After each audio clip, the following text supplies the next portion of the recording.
आप भी एक सियासी जमात का हिस्सा हैं, असम्बली के रुकन हैं, तो आपकी तरफ से क्यों कोई इकदामात, उनकी निशानदेही क्यों नहीं की जाती? कहा जाता है कि बाहर से बैठ के कराची में भत्ता लिया जा रहा है, कौन लोग हैं वो, आज बताएं जरा। किसने बोला निशानदेही नहीं की जाती? जो बाहर बैठा हुआ है वो यकीनन यहाँ पे किसी को टास्क दे रहा है, और यहाँ से बैठे हुए भी तो सिस्टम चल रहा होगा ना। इसको पकड़ना इसी पुलिस का काम है।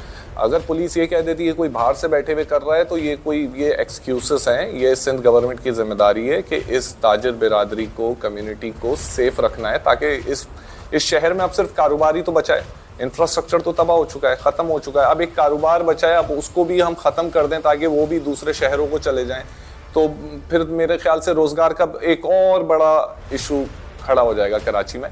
ना उम्मीदी कुफर है मेरे हिसाब से, लेकिन ना उम्मीदी एक तरीके से कर दी गई है इस शहर में, इस सूबे में। ये नहीं है कि सिर्फ कराची में मसाइल हैं, पूरे सिंध भर में मसाइल हैं।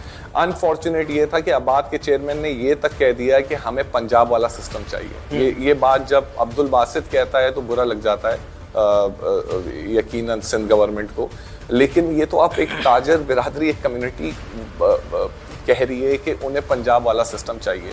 तो ये सिर्फ तनकीद नहीं है, इसमें बहुत सारे गैप्स हैं और इसको यकीनन सिंध गवर्नमेंट ने ही देखना होगा, इसको ठीक करना होगा।